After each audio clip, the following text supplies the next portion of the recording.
अपने YouTube channel उत्कर्ष Shailendra Rawat sir की online class में एक बार पुनः आपका स्वागत है। राजस्थान मॉडल पेपर में आपके सामने रेगुलर हल करा रहा हूं और आज राजस्थान जीके का छठा मॉडल पेपर होगा जिसमें हम राजस्थान जीके के 10 अति महत्वपूर्ण प्रश्न करेंगे और उसके बाद रीजनिंग के आगामी यानी 11 से लेकर 15 तक अति महत्वपूर्ण प्रश्न हल करेंगे।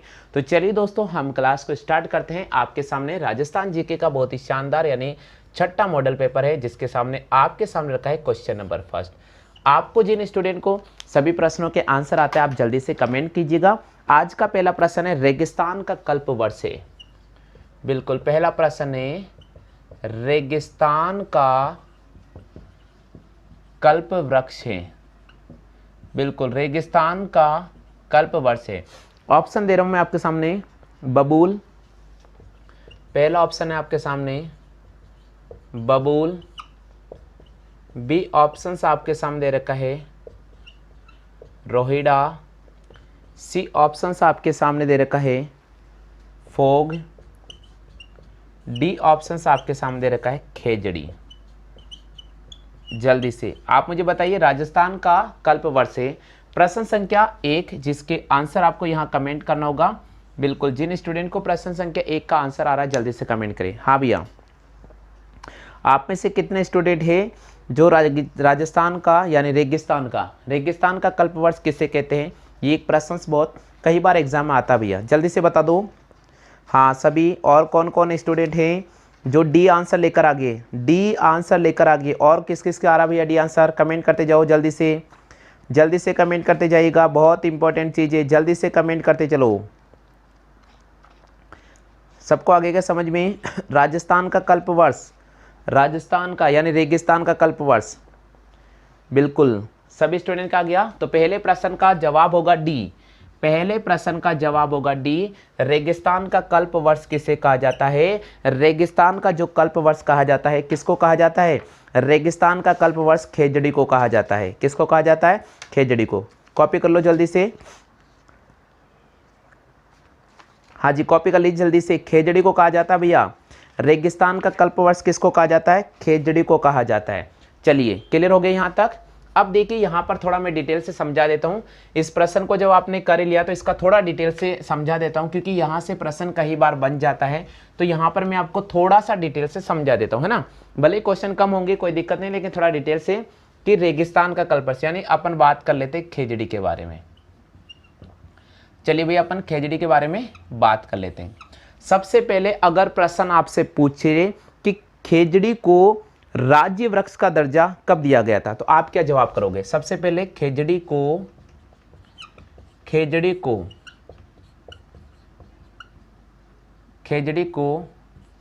राज्य वृक्ष का दर्जा कब दिया, इस प्रश्न का आप क्या जवाब करेंगे? जल्दी से बताओ जरा मुझे।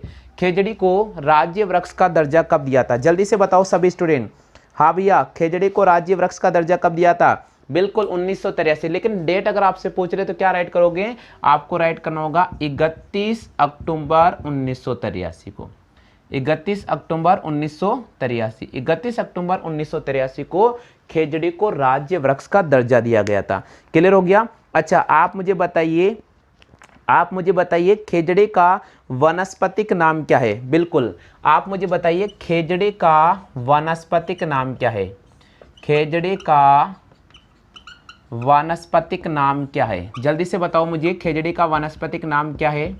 हाँ भैया जिनको आता है जल्दी से कमेंट करो। देखो आप बीएसटीसी की तैयारी कर रहे हैं पीटीटी का ना, तो आज से ही लग जाओ, मैं डिटेल समझाऊंगा। खेजड़ी का वनस्पतिक नाम क्या है जल्दी से बताओ।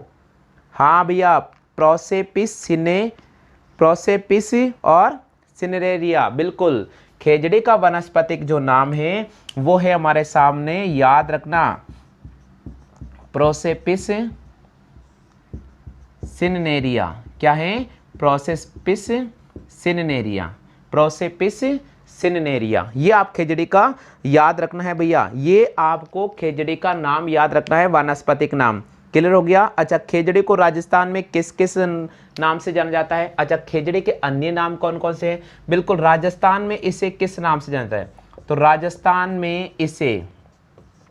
राजस्थान में इसे कल्पवृक्ष कहते हैं। राजस्थान में इसे कल्पवृक्ष कहा जाता है। राजस्थान में इसे क्या कहा जाता है? राजस्थान में इसे कल्पवृक्ष कहा जाता है। तो अच्छा, कहाँ का कल्पवृक्ष कहा जाता है? तो थार का कल्पवृक्ष। आप ये ध्यान रखना, थार का कल्पवृक्ष। थार का कल्पवृक्ष किसको कहा जाता है? थार का जो कल्पवृक्ष है वो खेजड़ी को कहा जाता है। किसको कहा जाता है? खेजड़ी को कहा जाता है। अच्छा, रेगिस्तान का गौरव भी कहते हैं इसको अपन, और क्या कहते हैं इसको? इसको हम रेगिस्तान का गौरव भी कहते हैं।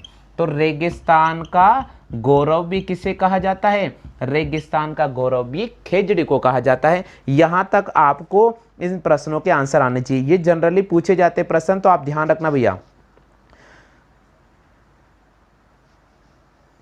बिल्कुल क्लियर हो गया। अच्छा, एक प्रश्न अगर आपसे पूछ ले, बहुत इंपॉर्टेंट, ये कॉपी कर लिया आपने? ये कॉपी कर लिया जल्दी से? चलो, एक देखिए, एक प्रश्न और बनता है आपके सामने, जो मैं आपके सामने अभी लिखूंगा, प्रश्न संख्या 2। प्रश्न संख्या 2 की बात अपन करेंगे। तो दूसरा प्रश्न है जो इसी का ही बनता है। बिल्कुल, दूसरा प्रश्न है, खेजड़ी पर डाक टिकट, खेजड़ी पर डाक टिकट कब जारी किया गया था? खेजड़ी पर डाक टिकट कब जारी किया गया? बिल्कुल, खेजड़ी पर डाक टिकट कब जारी किया गया था? बिल्कुल, मैं आपके सामने ऑप्शन दे रहा हूं। ऑप्शन आपके सामने A 1985, B option A 1987, C option A 1988 और डी ऑप्शन है 2000। बिल्कुल, आप मुझे बताइए प्रश्न संख्या 2 का आंसर। देखिए, मैंने आपको अभी डिटेल से समझाया था। अब यहाँ पर कुछ एक प्रश्न है वो भी बनता है, बार बार आता है, इसलिए मैंने यहाँ लिखा खेजड़ी पर डाक टिकट कब जारी किया गया था। बिल्कुल बताइए भाई जल्दी से, कब जारी किया गया था? बिल्कुल, देखिए मैं आपको बता देता हूँ, खेजड़ी पर डाक टिकट, आप में से कितने स्टूडेंट हैं जो इसका सी ऑप्शन राइट कर रहे हैं? आप में से कितने स्टूडेंट हैं जो इसका सी ऑप्शन राइट कर रहे हैं? पहले ये बता दो मुझे, कितने स्टूडेंट हैं जो सी ऑप्शन राइट कर रहे हैं? अच्छा भैया, सी ऑप्शन राइट कर रहे हैं। आप मुझे बताओ कितने रुपए का डाक टिकट जारी किया, फिर बताइए मुझे कितने। देखिए, विश्व पर्यावरण दिवस था, विश्व पर्यावरण दिवस, विश्व पर्यावरण दिवस कब? 5 जून को मनाया जाता है, आपको पता होगा। तो 5 जून 1988 की बात है, यानी विश्व पर्यावरण दिवस की बात है, 5 जून 1988 की बात है। और खेजड़ी पर डाक टिकट जारी किया था सरकार ने, और कितने रुपए का जारी किया था? 60 पैसे का जारी किया था। कितने रुपए का? 60 पैसे का। तो प्रश्न आता है खेजड़ी पर डाक टिकट कितने पैसे का जारी किया है? तो आपको राइट करना पड़ेगा 60 पैसे का। कितने पैसे का जारी किया गया था? 60 पैसे का जारी किया गया था। ये आपको बिल्कुल ध्यान रखना पड़ेगा बच्चों, बिल्कुल ध्यान रखना पड़ेगा, बहुत इंपॉर्टेंट क्वेश्चन है। बिल्कुल क्लियर हो गया। चलिए बात करेंगे आपके सामने प्रश्न संख्या 3।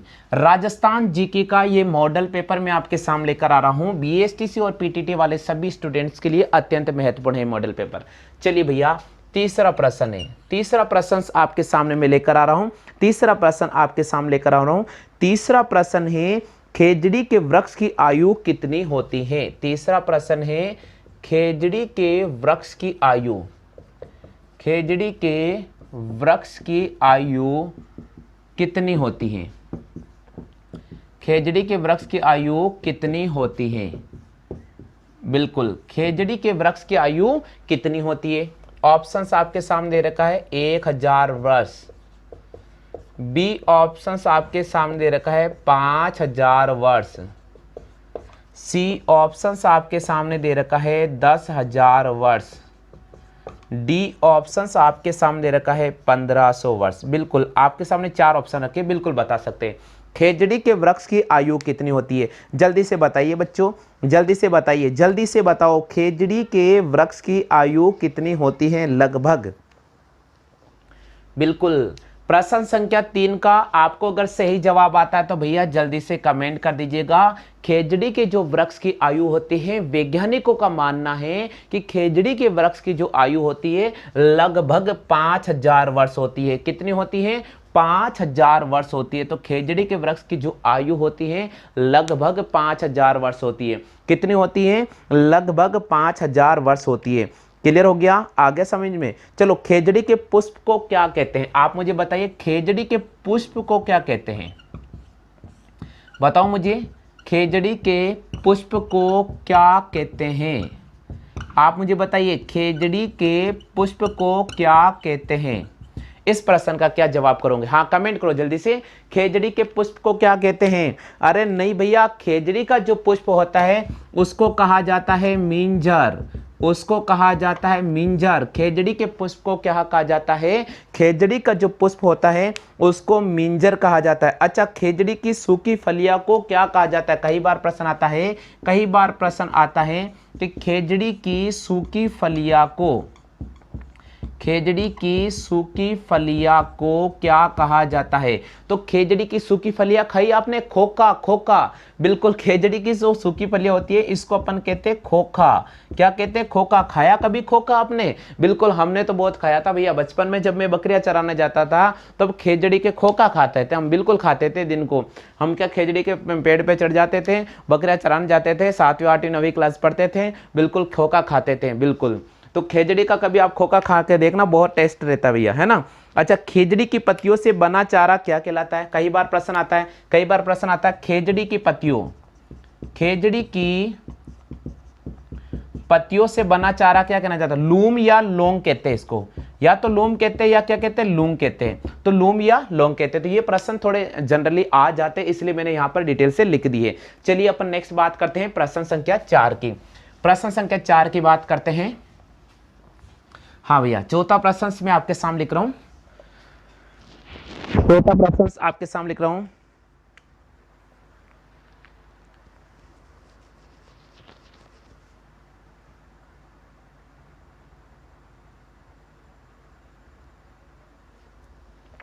चौथा प्रश्न आपके सामने,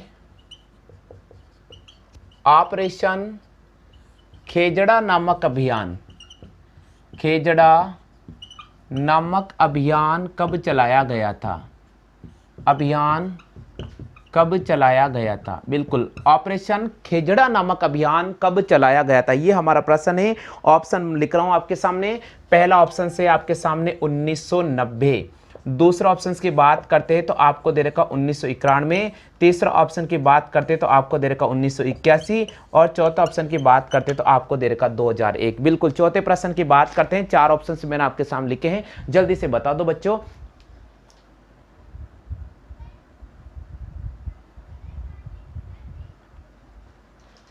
हाँ भैया, जल्दी से बता दो। थोड़ी ब्राइटनेस ठीक कर दिया मैंने, ठीक है। बच्चों की शिकायत आ रही थी, ब्राइटनेस ठीक है। आप सबको क्लियर नजर आ रहा ना? अभी सभी को क्लियर नजर आ रहा है? चलो ठीक है। अच्छा, ऑपरेशन खेजड़ा नामक अभियान कब चलाया गया था? चौथा प्रश्न आपके सामने रख दिया है। ऑपरेशन खेजड़ा नामक अभियान कब चलाएगा? जल्दी से कमेंट करो बच्चों, ज्यादा देरी नहीं लगानी है। बिल्कुल, ऑपरेशन खेजड़ा नामक अभियान चलाया गया था 1991 में। आप मुझे बताइए चौथे प्रश्न का कितने स्टूडेंट है जो बी ऑप्शन लेकर आगे, कितने स्टूडेंट है जो बी ऑप्शन लेकर आगे, जल्दी से बताओ। ऑपरेशन खेजड़ा नामक अभियान कब चलाया गया था? 1991 में चलाया गया था। क्लियर हो गया? चलिए नेक्स्ट प्रश्न की बात करते हैं। प्रश्न संख्या 5, प्रश्न संख्या 5 है, प्रश्न संख्या 5 है, किस नृत्य को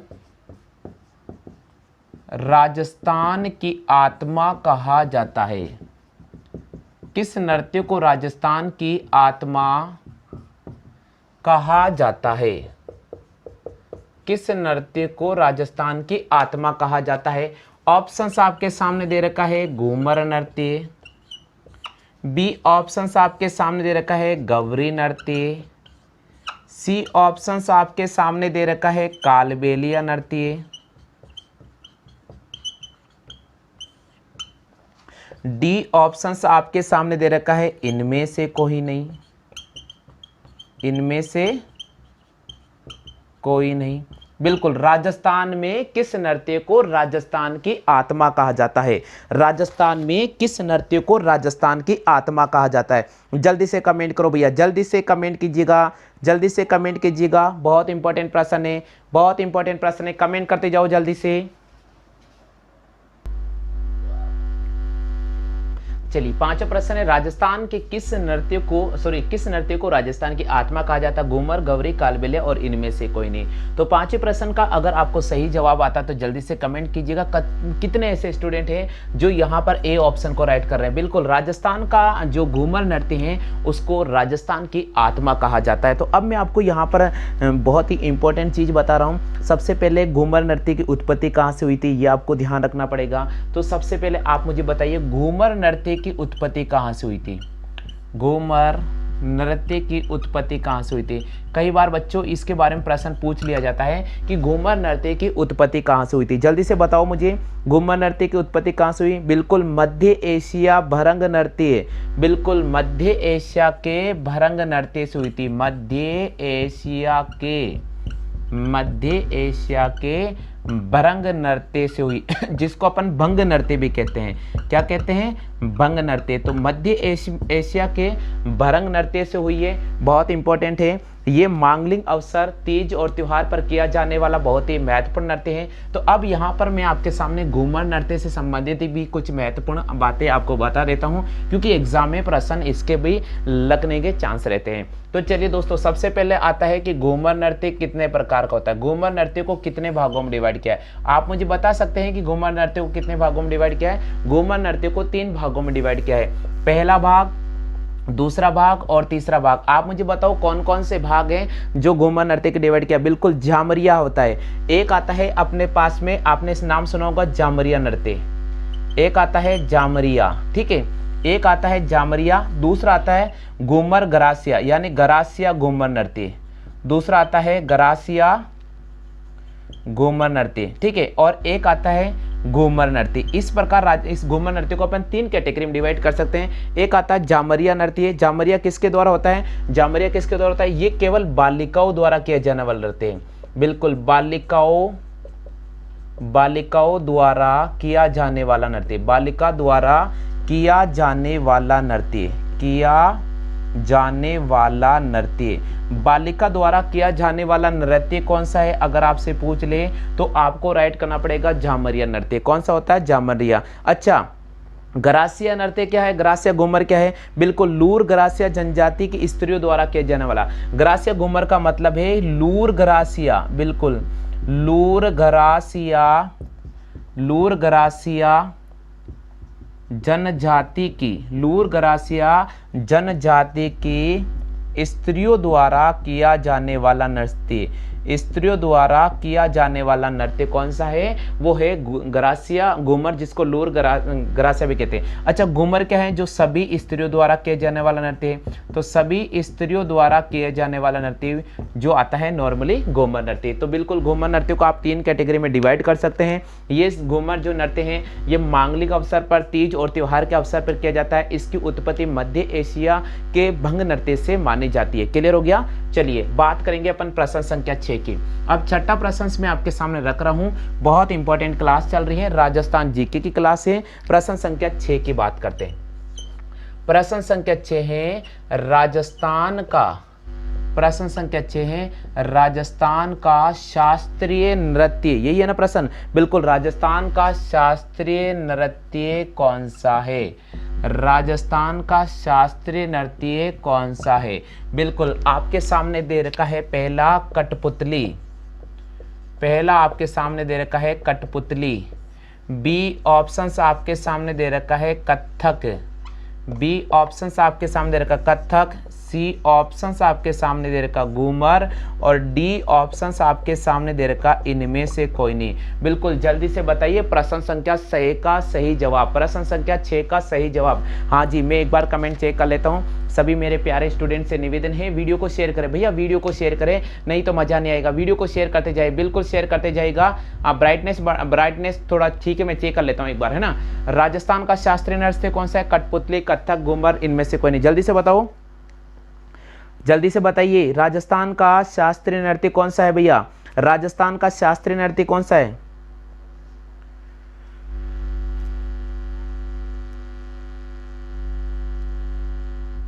बिल्कुल, कौन सा है? राजस्थान का शास्त्रीय नृत्य है कथक। राजस्थान का शास्त्रीय नृत्य कौन सा है? कथक। तो छठे प्रश्न का सही जवाब करना पड़ेगा बी। छठे प्रश्न का सही जवाब करना पड़ेगा बी ऑप्शन, बिल्कुल बहुत इंपॉर्टेंट है। कथक उत्तरी भारत का प्रमुख नृत्य भी है। तो कई बार एक प्रश्न बन सकता है, तो मैं लिख देता हूं कथक उत्तरी भारत का, कथक उत्तरी भारत का प्रमुख नृत्य हैं। ये एक चीज याद रखना कि कथक जो है उत्तरी भारत का प्रमुख नृत्य हैं। भैया एक चीज याद रखना कि कथक जो है उत्तरी भारत का प्रमुख नृत्य हैं। कौन कहाँ का नृत्य है? उत्तरी भारत का, बिल्कुल। अच्छा, प्रश्न आता है कि दक्षिणी भारत का प्रमुख नृत्य है कौन सा है, तो क्या राइट करोगे? अच्छा मुझे बता दो, दक्षिणी भारत का, दक्षिणी भारत का प्रमुख नृत्य कौन सा है? आप मुझे बताइए दक्षिणी भारत का प्रमुख नृत्य कौन सा है? जल्दी से कमेंट करो, जल्दी से कमेंट करो सभी बच्चे, ध्यान रखिए बहुत इंपॉर्टेंट क्लास चल रही है भैया। आप मुझे बताइए दक्षिणी भारत का प्रमुख नृत्य कौन सा है? जल्दी से बताओ, दक्षिणी भारत का प्रमुख नृत्य कौन सा है? दक्षिणी भारत का प्रमुख नृत्य कौन सा है? भरतनाट्यम। कौन सा भैया? भरतनाट्यम। कौन सा है? भरतनाट्यम। दक्षिणी भारत का जो प्रमुख नृत्य है वो कौन सा है? भरतनाट्यम, बिल्कुल। कथक का भारत में प्रमुख घराना कहाँ पर है? चलो बताओ, कथक का भारत में प्रमुख घराना कहाँ पर है? लखनऊ में। कथक का भारत में प्रमुख घराना कहाँ पर है? तो आपको राइट करना पड़ेगा लखनऊ में। कहाँ पर है? कथक का भारत में प्रमुख घराना कहाँ पर है? लखनऊ में। अच्छा, राजस्थान में प्रमुख घराना कहाँ पर है? राजस्थान में प्रमुख घराना कहाँ पर है? तो राजस्थान में प्रमुख घराना कहाँ पर है? जयपुर के अंदर। कहाँ पर है? जयपुर में। तो ये आपको छोटे छोटे क्वेश्चन है जो बनते हैं, कभी भी मैं क्वेश्चंस कराऊं तो उससे रिलेटेड सारे क्वेश्चंस आप निकालिएगा। कथक के जन्मदाता कौन है? भानुजी महाराज को, बिल्कुल भानुजी महाराज को कथक का जन्मदाता माना जाता है, ये तो आपको पता ही होगा। चलिए बात करेंगे प्रश्न संख्या 7 की। अब मैं आपके सामने रख रहा हूं प्रश्न संख्या 7। चलिए दोस्तों, प्रश्न संख्या 7 में आपके सामने लिख रहा हूं, जल्दी से बताना प्रश्न संख्या 7। बिल्कुल, प्रश्न संख्या 7 है हमारे पास में, राजस्थान का राज्य खेल कौन सा है? राजस्थान का राज्य खेल कौन सा है? ऑप्शंस आपके सामने दे रखा है। पहला ऑप्शन से आपके सामने हॉकी, दूसरा ऑप्शन से आपके सामने बास्केटबॉल, तीसरा ऑप्शन से आपके सामने दे रखा है क्रिकेट, और चौथा ऑप्शन दे रखा है टेनिस। बिल्कुल, राजस्थान का राज्य खेल कौन सा है? बिल्कुल जल्दी से बताइए। प्रश्न संख्या 7 आपके सामने लिख दिया है, राजस्थान का राज्य खेल कौन सा है? जल्दी से कमेंट करो भैया, जल्दी से कमेंट करो, जल्दी से। राजस्थान का राज्य खेल कौन सा है? फटाफट से लाइन लगा दीजिएगा सभी स्टूडेंट। राजस्थान का राज्य खेल कौन सा है? राजस्थान का राज्य खेल है बास्केटबॉल। राजस्थान का राज्य खेल कौन सा है? राजस्थान का राज्य खेल है भैया बास्केटबॉल। क्या भैया बास्केटबॉल को राइट करना होगा? अच्छा भैया आप मुझे बताइए बास्केटबॉल को खेल का दर्जा कब दिया था? बास्केटबॉल को खेल का दर्जा कब दिया गया था? 1949 में दिया गया था। कब दिया गया था? 1949 में। बिल्कुल, इसको राजस्थान का राज्य खेल का दर्जा कब दिया था? 1949 में दिया गया। कहाँ कब दिया गया था? 1949 में। अच्छा, इसमें खिलाड़ियों की संख्या कितनी होती है? इसमें खिलाड़ियों की संख्या कितनी होती है? इसमें खिलाड़ियों की संख्या 5 होती है। कितनी होती है? 5 होती है। पता ना सबको कि खिलाड़ियों की संख्या 5 होती है, सबको पता है। अच्छा, बास्केटबॉल अकादमी कहाँ पर स्थित है? जल्दी से बताओ, बास्केटबॉल अकादमी कहाँ पर स्थित है? कहाँ पर स्थित है? जल्दी से बताओ। जैसलमेर में। कहाँ पर है? जैसलमेर में। बिल्कुल, बास्केटबॉल अकादमी कहाँ पर प्रस्तावित है? यह है जैसलमेर को राइट करना होगा। अच्छा, महिला बास्केटबॉल अकादमी कहाँ पर है? पुरुषों की, तो महिला की कहाँ पर है भैया? महिला की अकादमी कहाँ पर है बास्केटबॉल में? तो आपको राइट करना पड़ेगा जयपुर को। किसको राइट करना पड़ेगा? जयपुर को। तो ये प्रश्न जनरली बनते हैं। तो यहाँ मैंने लिखा राजस्थान का राज्य खेल कौन सा है? तो आपको राइट करना पड़ेगा बास्केटबॉल को। राजस्थान का राज्य खेल बास्केटबॉल का दर्जा कब मिला? तो आपको राइट करना पड़ेगा 1949 को। इसमें खिलाड़ियों की संख्या कितनी होती है? तो 5। अकादमी कहां पर है? जैसलमेर में। और महिला अकादमी कहां पर है? आपको जयपुर को राइट करनी होगी। हाँ, कॉपी कर लो जल्दी से, फटाफट से कॉपी कर लीजिएगा, फटाफट से कॉपी कर लो भैया, बहुत इंपॉर्टेंट क्वेश्चन है, फटाफट से।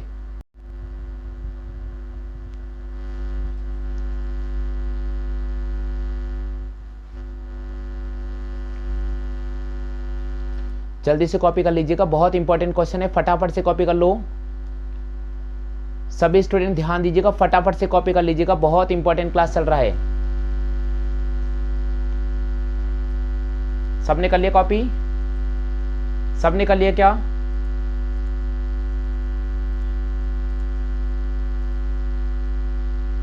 सबने कर लिया भैया?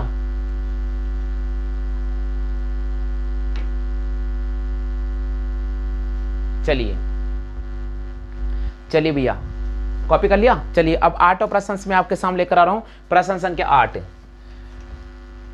8 प्रश्न आपके सामने लेकर आ रहा हूं। 8 प्रश्न बहुत इंपॉर्टेंट है। हाँ जी, 8 प्रश्न आपके सामने है। राजस्थान का सागवान वृक्ष किसको कहा जाता है? 8 प्रश्न है, राजस्थान का सागवान किस वृक्ष को कहा जाता है? राजस्थान का सागवान किस वृक्ष को कहा जाता है? बिल्कुल आप जल्दी से बताइए, राजस्थान का सागवान किस वृक्ष को कहा जाता है? 4 ऑप्शन जरूर दूंगा मैं। ऑप्शंस आपके सामने दे रखा, पहला रोहिड़ा, पहला ऑप्शन है रोहिड़ा। दूसरा ऑप्शन आपके सामने दे रखा है खेजड़ी। तीसरा ऑप्शन आपके सामने दे रखा है नीम। और चौथा ऑप्शन आपके सामने दे रखा है बरगद।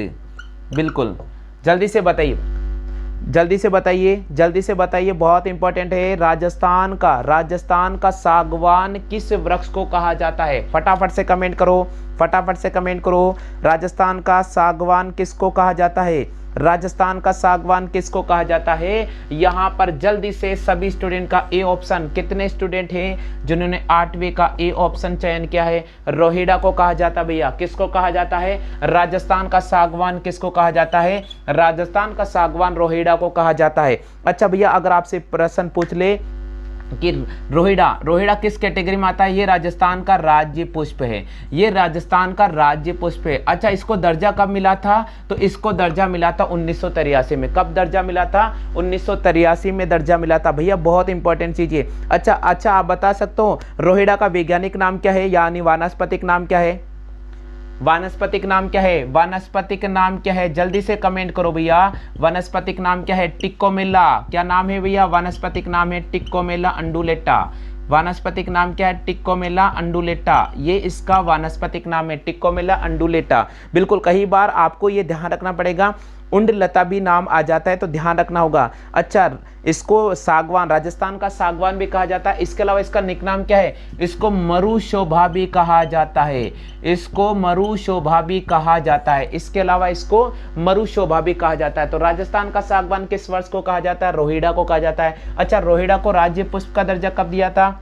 1983 में दिया था। इसका वानस्पतिक नाम क्या है? इसका वानस्पतिक नाम है टिक्कोमेला अंडुलेटा है। अच्छा, इसको और किस नाम से जाना जाता है? इसको राजस्थान का मरुशोभा भी कहा जाता है। क्या कहा जाता है? मरुशोभा भी कहा जाता है। अच्छा, अगर आपसे प्रश्न पूछ ले कि रोहिड़ा के पुष्प कब निकलते हैं, रोहिड़ा के पुष्प कब निकलते, तो क्या राइट करोगे भैया? इसके जो पुष्प निकलते हैं मार्च और अप्रैल के महीने में निकलते हैं। इसके फूल कब लगते हैं? तो इसके फूल जो लगते हैं मार्च और अप्रैल के महीने में लगते हैं। अच्छा भैया, मार्च और अप्रैल के महीने। अच्छा, ऐसे मारवाड़ का टीक किसे कहते हैं? बिल्कुल, जोधपुर में रोहिड़े के पुष्प को मारवाड़ का टीक कहा जाता है। जोधपुर के अंदर रोहिड़े के जो पुष्प होते हैं उसको मारवाड़ का टीक भी कहा जाता है। तो एक प्रश्न ये भी बन सकता है कि मारवाड़ का टीक इसको कहाँ कहा जाता है? तो मारवाड़ का टीक कहाँ कहा जाता है? मारवाड़ का टीक इसको जोधपुर में कहा जाता है। कहाँ पर कहा जाता है? जोधपुर में कहा जाता है। पहले आप इसकी कॉपी कर लीजिएगा। हाँ बच्चों, सभी कॉपी कर लो, फटाफट से जल्दी से कमेंट कर लो, कॉपी कर लो जल्दी से और कमेंट करते जाइए क्लास कैसी लग रही है, क्लास कैसी लग रही है। जल्दी से कमेंट कर दो बच्चों, जल्दी से कमेंट कीजिएगा। बहुत इंपॉर्टेंट क्वेश्चंस, बहुत इंपॉर्टेंट सेक्शन, इस प्रकार के प्रश्न आएंगे एग्जाम में, इसलिए आप ध्यान रखना। बहुत इंपॉर्टेंट चीज है भैया, बहुत इंपॉर्टेंट चीज है। कॉपी कर लिया? चलिए नेक्स्ट सेक्शन की बात करते हैं अपन।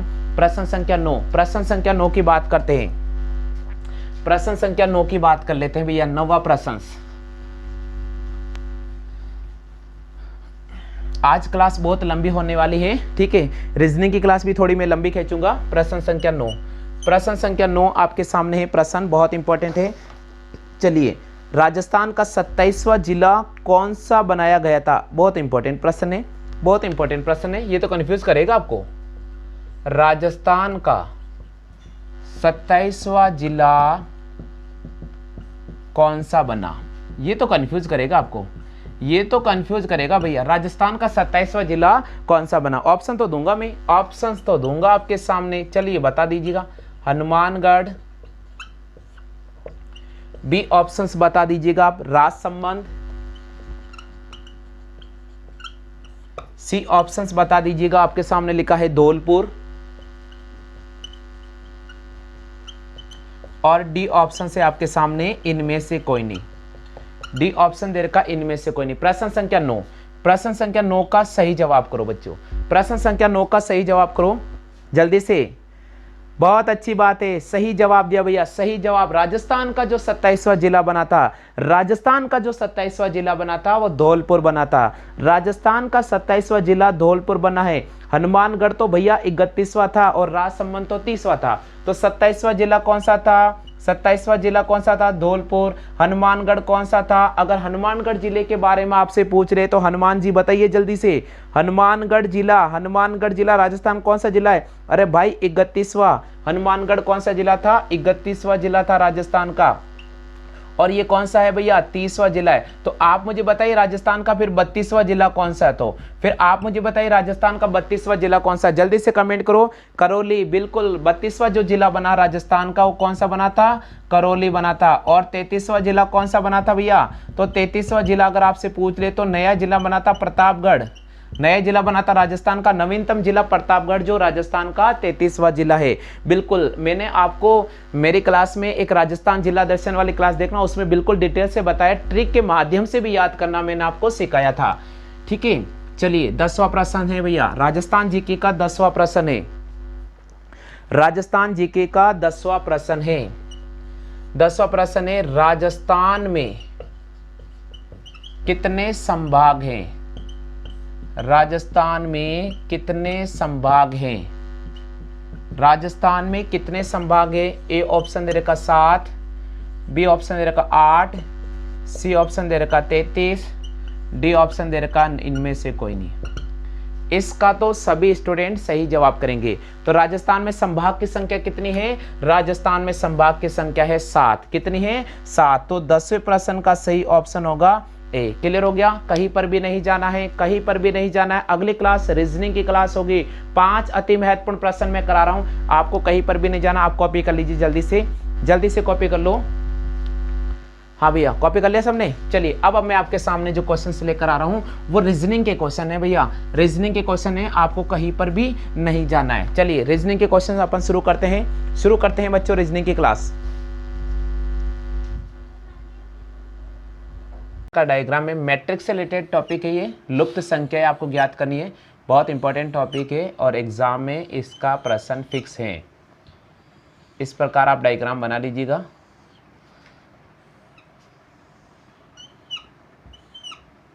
बिल्कुल ये डायग्राम बना लो। आपको दे रखा है 7, 14 और 4। 7, 14 और 4। उसके बाद दे रखा है 4, 12 और 9। 4, 12 और 9। उसके बाद आपको दे रखा है 6, 24 और प्रश्नवाचक चिन्ह। बिल्कुल ऑप्शंस की अगर अपन बात करते हैं तो पहला ऑप्शन दे रखा है अपने पास में 14, 16, 21 और 22। 14, 16, 21 और 22, ये 4 ऑप्शंस आपको स्क्रीन पे नजर आ रहे हैं। सभी स्टूडेंट से निवेदन है कि जो इस समय क्लास पर ज्वाइन हो चुके हैं जल्दी से कमेंट कीजिएगा। रेखा गायरी जी, हनुमान जी, क्या नाम है, शेरिया जी, हाँ शेरिया जी जल्दी से कमेंट करें। 7, 14, 4, देखो 7, 14, 4। उसके बाद दे रखा हमारे पास, इधर देखो, इधर देखिएगा 7, 4 और 14, 4, फिर हमारे पास दे रखा 9 और फिर 12, फिर 6 प्रश्नवाचक चिन्ह और 24। इधर देखो, देखिए प्रश्न का पकड़ने का तरीका, 7 को 2 से गुणा करने पर 14 आता है या नहीं आता है? 4 को 3 से गुणा करने 12 आता है या नहीं आता है? इसी प्रकार 6 को 4 से गुणा करने पर 24 आता है या नहीं आता? बिल्कुल आता है। तो कहीं ना कहीं हमें क्या करना होगा? इनका रूट निकालना होगा, इनका अंडर रूट निकालना होगा। तो देखिएगा अंडर रूट 4 की वैल्यू हमारे पास होती है 2। तो 7 को अगर मैं 2 से गुणा करता हूं तो मेरे पास बीच वाली संख्या प्राप्त होती है। देखिए 7 गुणा 2 बराबर 14। आगे सभी को समझ में?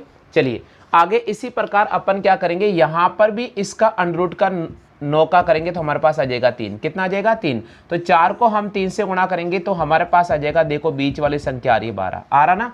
अब हमें यहाँ पर 24 लाना है, हमें यहाँ पर 24 लाना है, तो 6 को किससे गुणा करेंगे, हम 6 को यहाँ पर 4 से गुणा करेंगे, तो 4 का स्क्वायर कितना होता है, 16 होता है। तो यहाँ पर प्रश्नवाचक चिन्ह पर कौन सा मान आएगा, यहाँ पर प्रश्नवाचक चिन्ह पर बी मान आएगा। बिल्कुल, प्रश्न संख्या 11 का जो जवाब होगा वो हो जाएगा बी आंसर। तो 11वें प्रश्न का आंसर होगा बी।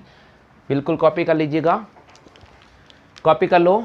यहाँ पर एक्सप्लेन एक बार फिर समझा रहा हूँ। 7 इंटू √4 बराबर 14, उसके बाद 4 इंटू √9 बराबर 12, फिर अपन लिखेंगे 6 इंटू √16 बराबर 24। तो इस प्रश्न का सही जवाब होगा बी ऑप्शन, यानी 11वें प्रश्न का सही जवाब होगा बी ऑप्शन। कॉपी करें जल्दी से।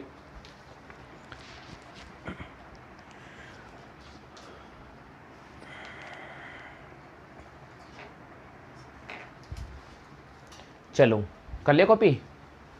बात करेंगे प्रश्न संख्या 12 की।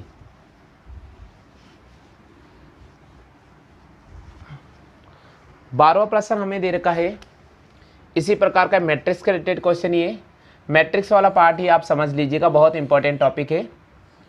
इस प्रकार आपको 4 कॉलम बनाने होंगे। अभी तक पिछला प्रश्न था 3 कॉलम पर था, ये आपके सामने जो प्रश्न रहेगा वो 4 कॉलम पर रहेगा। मैट्रिक्स से रिलेटेड क्वेश्चन ये रीजनिंग का बहुत महत्वपूर्ण पार्ट है, ठीक है।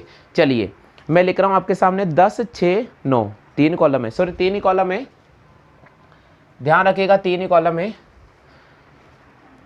3 है ना बिल्कुल। 10, 6, 9, तो यहाँ लिखा 10, 6 और 9। उसके बाद लिखा अपने पास में 18, 14 और 17, 18, 14 और 17।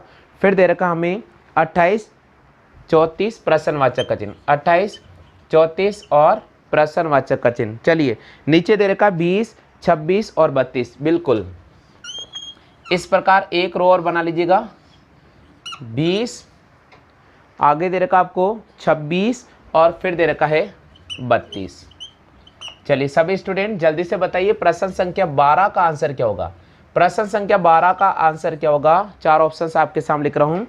25, 37, 40 और 57। 25, बी ऑप्शन दे रखा है 37, सी ऑप्शन दे रखा है 40 और डी ऑप्शन दे रखा है 57। हाँ भैया जल्दी से कोशिश करें, सभी स्टूडेंट कोशिश कीजिएगा कि आंसर इसका क्या रहने वाला है। जल्दी से बताइए आंसर क्या रहेगा। देखिए दोस्तों, अगर आप इस प्रश्न को ध्यान से देखते हैं तो इस प्रश्न का आंसर क्या रहेगा। यहाँ देखो 10, 18, 28, 20, उसके बाद दे रखा 6, 14, 34, 26, फिर दे रखा 9, 17 प्रश्नवाचक चिन्ह और 32। मैं आपको एक तरीका बताऊं, या तो आपको उनको जोड़ना पड़ेगा। तो चलिए अगर 10 में 6 जोड़ते 16, 16 और यहाँ 9 कोई रिलेशन नहीं बैठ रहा है, ठीक है। अगर 16 में अगर अपन 9 जोड़ते हैं तो हमारे पास आता है 25, लेकिन यहाँ पर इनका सम 25 नहीं आ रहा है। तो भैया अपन अगर इसको रो में यानी पंक्ति में जोड़ते हैं तो पैटर्न नहीं मिला। अब हम इसको ऐसे जोड़ेंगे, तो ऐसे जोड़ेंगे तो एक बार जोड़ के देख लेते हैं।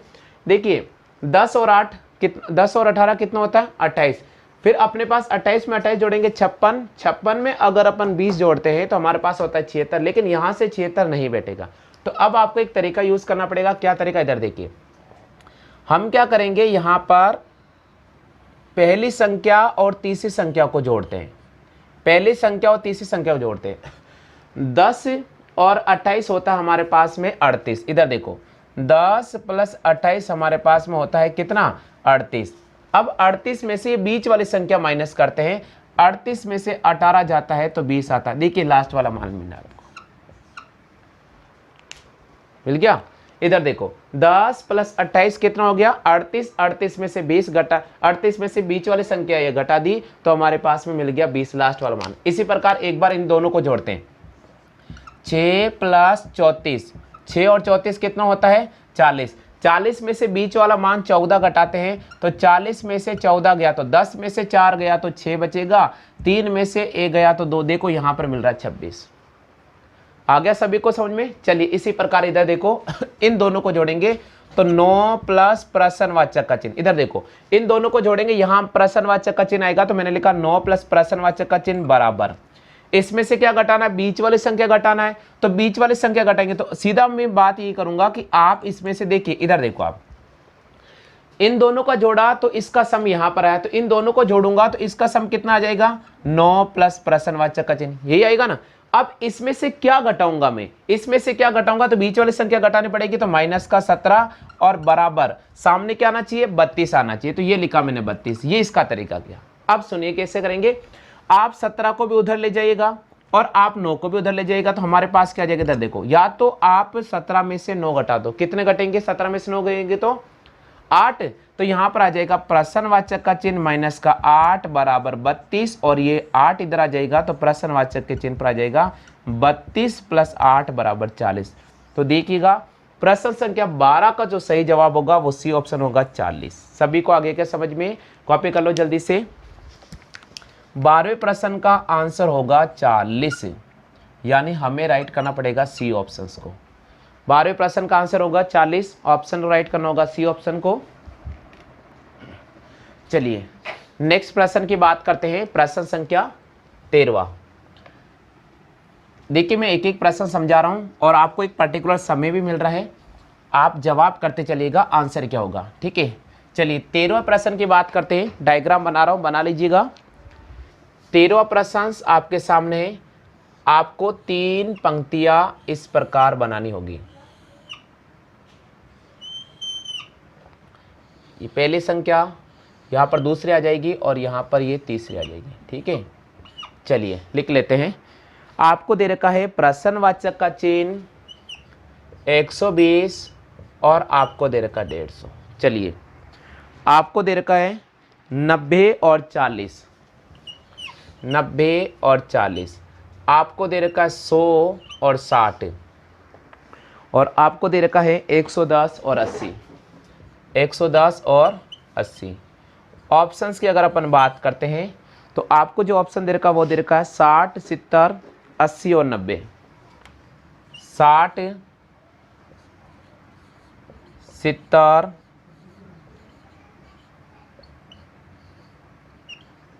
4 ऑप्शन आपको नजर आ रहे हैं। प्रश्न संख्या 13 हमारा स्क्रीन पर लिख रहा हूं मैं। जिन स्टूडेंट को अगर आंसर आ रहा है तो कमेंट कीजिएगा, बिल्कुल आपको एक पर्टिकुलर समय मिल रहा है, कोशिश करो, सभी कोशिश कीजिए। आंसर कितना आ रहा है, इस समय लाइव क्लास देख रहे हैं सभी स्टूडेंट से निवेदन है कि आप कोशिश कीजिए आंसर क्या आ रहा है, बहुत इंपॉर्टेंट सेक्शन चल रहा है। प्रश्नवाचक का चिन्ह 110, 80, 120, 100 और 60, उसके बाद 150, 90 और प्रश्नवाचक का चिन्ह। एग्जाम में ये प्रश्न आता है या ऐसा कोई भी प्रश्न आता तो कैसे हल करेंगे बच्चों, यहाँ देखो। सबसे पहले आप इधर देखिएगा, प्रश्नवाचक वाले चिन्ह लाइन को छोड़ दीजिए, आप यहाँ देखो 90 और 40 से अगर इनका अंतर करता हूं मैं, तो 90 में से 40 जाता है तो 50 आता है, और 50 को अगर मैं 3 से गुणा करता हूं तो मेरे को 150 मिलता है। ये मिल गया सभी को आगे के समझ में। इधर देखिएगा इसी प्रकार हम इनका अंतर करेंगे। 100 में से मैं 60 को माइनस करूंगा तो मेरे पास आएगा 40, और 40 को अगर मैं 3 से मल्टीप्लाई करूंगा तो मेरे पास आ गया 120। देखिए यह मिल गया, मिल गया सभी को।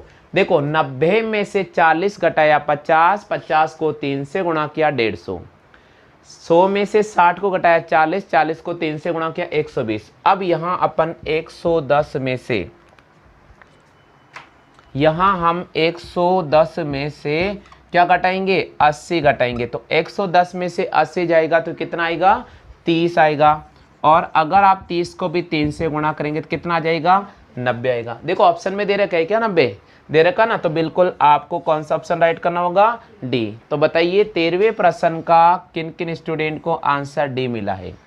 13वें प्रश्न का किन किन स्टूडेंट को आंसर डी मिला है, एक बार सेशन देख लीजिए कैसे किया अपन ने। इधर देखो प्रश्नवाचक का चिन्ह 120, 150, 110, 100, 90, 80, 60 और 40। इधर देखो 90 में से 40 घटाया तो 50 को 3 से गुणा किया 150, 100 में से 60 को घटाया 40, 3 से गुणा किया 120, 110 में से 80 घटाया 30, 30 को 3 से गुणा किया, हमारे पास हो गया 90।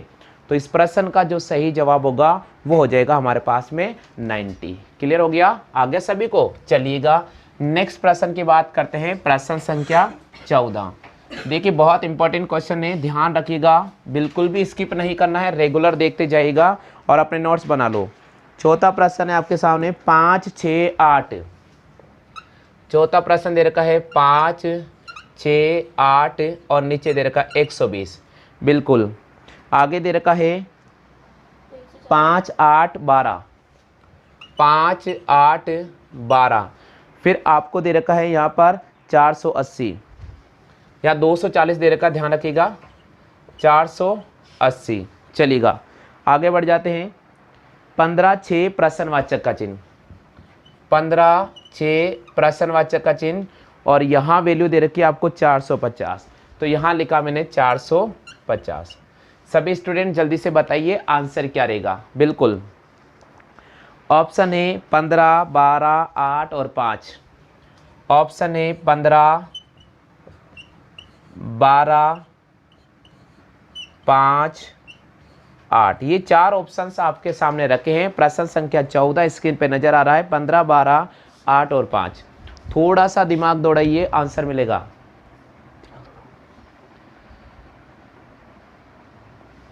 छोटी छोटी संख्या मिलकर जब बड़ा पहाड़ बनाती हैं तो ऐसे प्रश्नों का जवाब बिल्कुल। कितने स्टूडेंट है जो प्रश्न संख्या 14 का, प्रश्न संख्या 14 है, ये 4 नहीं है, प्रश्न संख्या 14 है। कितने स्टूडेंट है जो प्रश्न संख्या 14 का आंसर लेकर आगे हैं सी ऑप्शन। प्रश्न संख्या 14 का आंसर लेकर आगे सी ऑप्शन। कितने स्टूडेंट है सी ऑप्शन लेकर आए? इधर देखो भैया कैसे करेंगे, इधर देखो। हमने इन छोटी संख्याओं को आपस में गुणा करना प्रारंभ किया। 5 गुणा 6 गुणा 8 बराबर होता है 240। देखो कैसे, 5 को 6 से गुणा किया 30, 30 को 8 से गुणा किया 240। इसी प्रकार 5 गुणा 8 गुणा 12, 5 8 40, 12 चौके 48, 480। इसी प्रकार अपन चलेंगे 15 गुणा 6 गुणा प्रश्नवाचक का चिन्ह बराबर 450। तो इस प्रश्नवाचक चिन्ह की वैल्यू निकालनी है। यहाँ देखो 15 गुणा 6 को नीचे भेज देंगे तो हमारे पास हो जाएगा 450 बटे 15 6 के 90, 0 से 0 9 पंजे 45। तो यहाँ पर प्रश्नवाचक चिन्ह पर आएगा 5। जल्दी से कॉपी कर लीजिएगा, जल्दी से कॉपी कर लीजिएगा।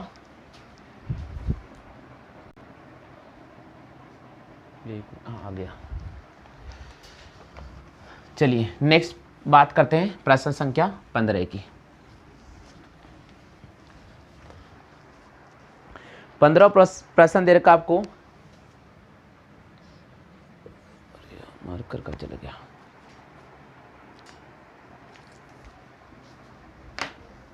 एक मिनट रुकना भैया। 15 प्रश्न है 1, 2, 5। 15 प्रश्न है 1, 2, 5, 1, 2, 5, 3 बराबर 41। उसके बाद दे रखा है 4, 3, 6, 2, 4, 3, 6, 2 बराबर दे रखा आपके पास में 159। बिल्कुल। आगे दे रखा है 5, 7, 3, 2, 5, 7, 3, 2 बराबर प्रश्नवाचक का चिन्ह। बिल्कुल 15 प्रश्न का सही आंसर बताइए। आंसर क्या होगा? बहुत इंपॉर्टेंट क्वेश्चन है। देखिए सबसे पहले अगर अपन बात करते हैं तो यहाँ पर छोटी संख्या मिलकर एक बड़ी संख्या का निर्माण करिए, फिर छोटी संख्या मिलकर बड़ी संख्या, फिर छोटी संख्या मिलकर बड़ी संख्या। तो कहीं न कहीं जो पैटर्न होगा वो गुणनफल पैटर्न होगा। कौन सा पैटर्न होगा? गुणनफल। तो चलिए 1 को 2 से गुणा करने पर 2, 2 को 5 से गुणा करने पर 10, 10 में को 3 से गुणा करने पर 30, लेकिन 41 नहीं आ रहा है। तो चेक करते हैं 30 से 5, 3, 8, 9, 10, 11 बिल्कुल आ गया। इधर देखोगा इसका पैटर्न क्या निकलेगा। अच्छा ऑप्शन बता देता हूँ, पहले जो आंसर आ रहा है वो तो देखते हैं। ऑप्शन है 189, 227, 189, 227। सी ऑप्शन दे रखा है 277 और डी ऑप्शन आपके सामने दे रखा है 339, 339। इधर देखिएगा हम छोटी संख्या को गुणा करेंगे 1 गुणा 2 गुणा 5 गुणा 3 और फिर वापस इन सभी संख्या को जोड़ेंगे 1 + 2 + 3 + 5। तो देखिए अपने पास 41 आएगा। 1 दूनी 2, 2 पंजे 10, 10 या 30। तो यहाँ पर इनका आ गया 30 + 1 2 3 3 3 6 6 और 5 11। देखिए जोड़ने पर आ गया 41। आ गए सभी के। चलो अब इसको करते हैं 5 गुणा 7 गुणा 3 गुणा 2 प्लस 5 + 7 + 3 + 2 5 7 35, 35 को अगर अपन 2 से गुणा करते 70, 70 को अगर 3 से गुणा करते 210, प्लस 7 5 12, 12 और 3 हो गया 15, 16 17, यहाँ पर जोड़ेंगे तो हमारे पास हो जाएगा 7, ये हो जाएगा 227। तो इस प्रश्न का सही जवाब होगा 227। तो प्रश्न संख्या 15 का आंसर होगा बी ऑप्शन। प्रश्न संख्या 15 का आंसर होगा बी ऑप्शन। तो कितने स्टूडेंट ऐसे हैं जो प्रश्न संख्या 15 का बी ऑप्शन लेकर आ गए हैं, यानी आंसर आपके पास में होगा 227। क्लियर हो गया? चलो कॉपी कर लो जल्दी से, जल्दी से कॉपी कर लीजिएगा, बहुत महत्वपूर्ण आपके सामने क्लास चल रही है। 1 2 5 3, देखो वापस समझा रहा हूँ, हमने छोटी संख्या को गुणा किया प्लस हमने सभी छोटी संख्याओं को जोड़ दिया, हमारे पास ये आंसर मिला है। ठीक है, चलो नेक्स्ट प्रश्न की बात करते हैं।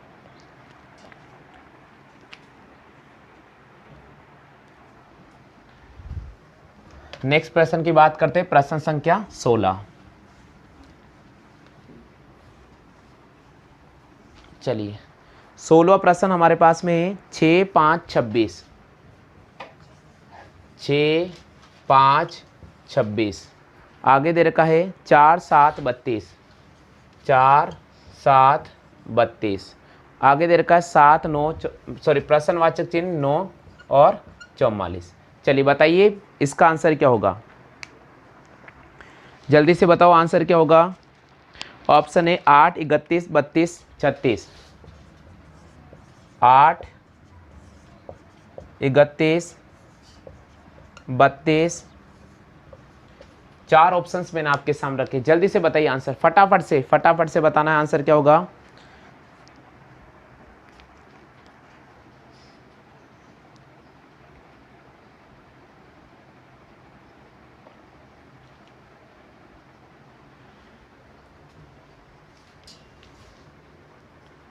इधर देखिए इसका पैटर्न, प्रश्न संख्या 16 का आंसर क्या होगा, सबसे पहले आप बता दीजिएगा 16 का आंसर आप में से कितने स्टूडेंट हैं जो इसका आंसर लेकर आगे हैं। प्रश्न संख्या 16 का आंसर क्या होगा, जल्दी से बताइए। 16 का आंसर आप में से कितने स्टूडेंट हैं जो ए ऑप्शन लेकर आए, पहले ये बताओ कितने ऐसे स्टूडेंट हैं जिनके ए ऑप्शन आ गया, जल्दी से बता दीजिएगा। देखो भैया कैसे होगा, इधर देखो 5 है, इस 5 को मैंने 4 से गुणा किया, मेरे पास आ गया 20, इसमें आगे वाली संख्या जोड़ा, ये आ गया मेरे पास अंतिम संख्या 26। 5 को 4 से गुणा करेंगे 20, आगे वाली संख्या जोड़ेंगे 26, लास्ट वाली संख्या प्राप्त हो जाएगी। चलो 7 को 4 से गुणा करते हैं 28, आगे वाली संख्या जोड़ते हैं 4, ये आ गया लास्ट वाली संख्या 32। सेरिया जी आ गया समझ में, 7 को हमने 4 से गुणा किया 28, 28 में हमने जोड़ा 4 और फिर हमारे पास आ गया 32। इसी प्रकार 9 को हम 4 से गुणा करेंगे, 9 चौके 36 प्लस 9 चौके 36, इधर देखो प्लस लास्ट आगे वाली संख्या क्या जोड़ेगी 44 आ जाए, 37 38 39 40 41 42 43 44। तो हमें क्या जोड़ना पड़ेगा, हमें 8 जोड़ना पड़ेगा। तो यहाँ पर क्या राइट करना होगा, हमें ए ऑप्शन को राइट करना होगा 8 को। क्लियर हो गया, आ गया सभी को समझ में। चलो कॉपी कर लो फटाफट से।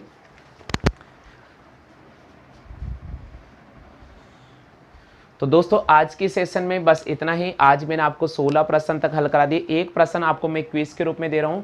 मैं उम्मीद करूंगा कि प्रश्न जो क्विज के रूप में दे रहा हूं उसका सभी स्टूडेंट सही जवाब करेंगे। तो आज का मैं आपके सामने क्विज दे रहा हूं जिसका आप मेरे व्हाट्सएप पे जरूर कमेंट कर देना। चलिए तो आज की सेशन का मैं आपके सामने क्विज में क्वेश्चन लेकर आ रहा हूँ। आप जल्दी से बताइए आज के इस क्विज का आंसर क्या रहने वाला है। ठीक है, तो क्विज में जो आपके सामने क्वेश्चन रखा है वो मैं आपको बिल्कुल यहाँ लिख रहा हूँ। चलिए क्विज का जो आज का क्वेश्चन है वो यहाँ देख लीजिएगा। इस प्रकार एक डायग्राम आप बना लीजिएगा। बिल्कुल आपको दे रखा है 2 3 5 2 3 5 9 17 और फिर दिया है यहाँ प्रश्नवाचक का चिन्ह। ये क्विज है आपके लिए। ऑप्शंस दे रखा आपके सामने 25, ऑप्शंस दे रखा आपके सामने 30, ऑप्शंस दे रखा आपके सामने 33 और ऑप्शंस दे रखा आपके सामने इनमें से कोई नहीं। तो आज के इस सेशन में मैंने आपके सामने क्वेश्चंस कराए टॉप 10 और टॉप 6 क्वेश्चन आज करा दिए, जिसमें हमने प्रश्न संख्या रीजनिंग में 11 से लेकर 16 तक अति महत्वपूर्ण प्रश्न किए हैं और आपके सामने एक प्रश्न क्विज के रूप में रखा है। उम्मीद मैं करता हूं कि इस प्रश्न का आप सही जवाब करेंगे। हाँ दोस्तों, ध्यान रखिएगा, इस प्रश्न का जवाब आपको हमारे व्हाट्सएप नंबर पे करना होगा।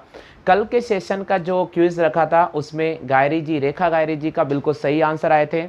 इसके अलावा सुशीला रावत, उन्होंने भी बिल्कुल सही आंसर किए थे। शहरिया जी, उन्होंने भी बिल्कुल सही आंसर किए थे। सोनू रावत का बिल्कुल सही आंसर है। इसके अलावा पूजा, उनका भी सही है आंसर। तो कल के सेक्शन में भाग्यशाली वही थे जिन्होंने मेरे व्हाट्सएप पर इस आंसर को रिप्लाई किया था। सबसे तेज, सबसे फास्ट रिप्लाई किया था। बस उन्हीं 5 स्टूडेंट के नाम आपके सामने रखे जाएंगे।